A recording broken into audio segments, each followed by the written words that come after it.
अजय, मैं आपसे शुरू करना चाहता हूं। ये जो कांग्रेस की तरफ से लगातार हमले हो रहे हैं, ये एक अनोखी चीज दिखाई पड़ रही है।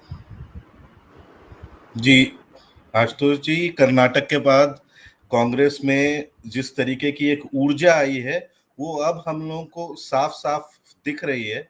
लेकिन क्योंकि मैं लगातार कांग्रेस को फॉलो करता आया हूं एज अ रिपोर्टर, तो लगातार पिछले 18 से 20 महीनों में मैं देख रहा हूं कि इस तरीके से एक ऊर्जा लाने की का प्रयास किया जा रहा है। और हिमाचल प्रदेश और कर्नाटक में उस ऊर्जा की एक झलक हमें दिखी। तो वो किस तरीके से, और जो पूरी तरीके से दिख रहा है कि कैसे चाहे न्यू पार्लियामेंट बिल्डिंग को लेकर सरकार को कटघरे में खड़ा करने की कोशिश की गई है, या फिर जिस तरीके से वो जो सेंगोल जो स्केप्टर है, उसको उसके उसके हिस्टोरिसिटी पे जो सवाल उठाया गया है, और बहुत सारे हिस्टोरिकल सोर्सेस को कोट करके गवर्नमेंट के जो वर्जन को खारिज करने की कोशिश की गई है, या फिर राहुल गांधी के जो लगातार छोटे छोटे जो इवेंट्स हैं, ये भी आप इसको भारत जोड़ो यात्रा के बाद, और अभी हमने देखा ट्यूसडे में मंगलवार को किस तरीके से वो मूर्थल से ट्रक में अंबाला। चढ़ गए। और हाँ, नहीं, वो अंबाला गलत न्यूज है शायद। मूर्थल से वो चढ़े, मूर्थल से चंडीगढ़ तक 250 किलोमीटर का जर्नी किया उन्होंने। इस तरीके से सरप्राइज, अनऑर्गेनाइज्ड और स्मॉल तरीके से राहुल गांधी का एक प्रयास रहा है पिछले 2 महीनों में कि किस तरीके से डाइवर्स ग्रुप्स के साथ वो कनेक्ट करे। और ये जो एक नया ऊर्जा जो सिर्फ पॉलिटिकल अप्रोच में ही नहीं दिख रहा है, मगर एक कम्युनिकेशन स्ट्रेटेजी में भी दिख रहा है इस कांग्रेस पार्टी का। और कर्नाटक उसका एक बहुत बड़ा उदाहरण है। और जिस तरीके से आज जो 9 साल 9 सवाल का एक बुकलेट निकाला गया, उसमें ये बात तय है कि 2024 के जो इलेक्शन में कांग्रेस 3 मुद्दों के आधार पर कम्युनिकेट करेगी, अपना पक्ष रखेगी जनता के सामने। वो है बेरोजगारी, महंगाई और भ्रष्टाचार। आज सुप्रिया श्रीनेत ने भी लगातार इन्हीं 3 पॉइंट्स को बताया है, और जयराम रमेश ने भी यही बताया है। कांग्रेस के अंदर के जो लीडर्स है, वो इन तीनों मुद्दों को सामने रखेगी।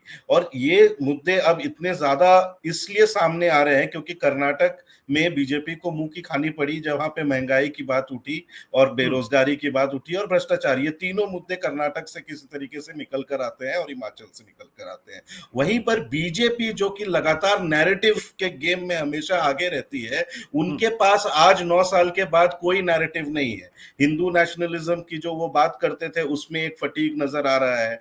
भ्रष्टाचार फ्री एक गवर्नेंस देंगे, वो भी एक तरीके से ध्वस्त हो गया। मुंबई सरकार के खिलाफ जो 40% सरकारा का स्लोगन निकला, वहां पर अब उनके पास कुल मिलाकर नैरेटिव के नाम पे प्रधानमंत्री मोदी ही है। आज आप देखिए, जैसे जो 9 साल 9 सवाल जब कांग्रेस ने उठाया, तो रविशंकर प्रसाद ने क्या जवाब दिया? उन्होंने ये जवाब दिया कि ये सारे, उन्होंने उन सवालों का उत्तर देने के बजाय उन्होंने ये कहा कि ये सारे सवाल ऐसे ही बेकार है, और ये सारे सवाल सिर्फ नरेंद्र मोदी के खिलाफ जो उनका हेट्रेड है, जो नफरत है, उनसे वो निकल कर आ रहा है। ये तो कोई जवाब नहीं हुआ ना। एक मैच्योर पॉलिटिकल पार्टी उसको इन सवालों का खंडन करती, कांग्रेस पार्टी को गलत ठहराती। लेकिन अभी उनके पास सिर्फ नरेंद्र मोदी और उनका चेहरा है, और उनके पास कहने को कुछ नहीं है। और ऐसे अजय जी, सर्कमस्टेंसेस में कांग्रेस का जो नैरेटिव है, वो लोगों अजय जी, तक बेहतर पहुंच रहा है। अजय जी, क्या क्या आपको लगता है कि कांग्रेस के अंदर बहुत लंबे समय तक और 2019 के लोकसभा चुनाव के बाद तक एक बहुत कंफ्यूजन की स्थिति दिखाई पड़ रही थी कि वो हिंदुत्व के मसले पर रिएक्ट करे ना करे, मोदी पर हमला करे ना करे, कौन सा मुद्दा उठाए कौन सा मुद्दा ना उठाए। राहुल गांधी की लीडरशिप को लेकर बड़े गहरे क्वेश्चन मार्क थे। तो क्या कारण नजर आ रहा है कि कांग्रेस पार्टी में एक बदलाव दिख रहा है? इसके असली कारण क्या है? क्या उसका असली कारण भारत जोड़ो यात्रा है, या फिर जो खड़गे साहब हैं, इनके पार्टी के अध्यक्ष बनने से वो क्लैरिटी आई है? जी, ये दोनों ही रीजंस है मेरे हिसाब से। जब खड़गे साहब जब कांग्रेस के प्रेसिडेंट बने थे, तो लगातार कांग्रेस के अंदर के ही लोग बहुत सारे बात कर रहे थे कि 80 ये डेडवुड है, 80 साल के हो चुके हैं। उनके जो कांग्रेस पार्टी के जो क्रिटिक्स है वो लगातार ये कह रहे थे कि खड़गे जी अब क्या नया लाएंगे और वो गांधी जी के सुपरसीड। लेकिन ऐसा एक तबका कांग्रेस के अंदर कह रहा था कि खड़गे जी जो अपना एक्सपीरियंस लेकर आएंगे और गांधी परिवार के साथ जो समन्वय के साथ काम करने में सक्षम खड़गे जी से बेहतर कोई भी नहीं है, और जो पिछले 1 साल में एक तरीके से साबित हो गया।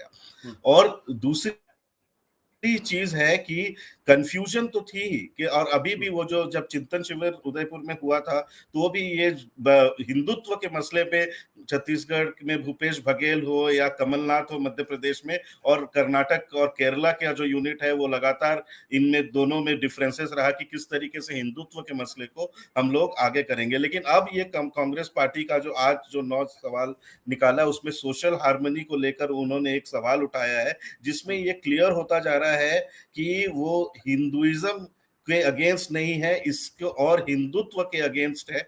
और लगातार इस चीज को आगे रखकर कांग्रेस पार्टी का ये प्रयास रहा है और इस चीज को कम्युनिकेट करने का प्रयास किया गया है। एक बात मैं उठाने की, ये जो सारे जो कंफ्यूजन है वो इसलिए कंफ्यूजन हमें कंफ्यूजिंग दिखते थे कांग्रेस पार्टी का एक जो क्या स्टैंड है एक मुद्दे पर, क्योंकि वो पूरी तरीके से कोई इफेक्टिव कम्युनिकेशन स्ट्रैटेजी नहीं थी। हर जो सवाल उठाते थे या हर जो मुद्दा उठाते थे वो एक अनऑर्गेनाइज तरीके से नैरेटिव विहीन तरीके से उठाया जाता था। तो कभी आज ये मुद्दा लगता था, कल एक मुद्दा लगता था। लेकिन अब इन्होंने ये जो भ्रष्टाचार और बेरोजगारी और महंगाई के नाम पर जो अपना नैरेटिव को बुना है एक साथ, जिससे कई सारे सवाल उठाए जा सकते हैं, कई सारे मुद्दे उठाए जा सकते हैं, उसमें इनको इस जो कम्युनिकेशन स्ट्रैटेजी है उनका एक तरीके से अब रिजल्ट्स दिखा रहा है। और उसमें कुछ अगर आंकड़े मैं अगर दूं, भारत जोड़ो यात्रा के बाद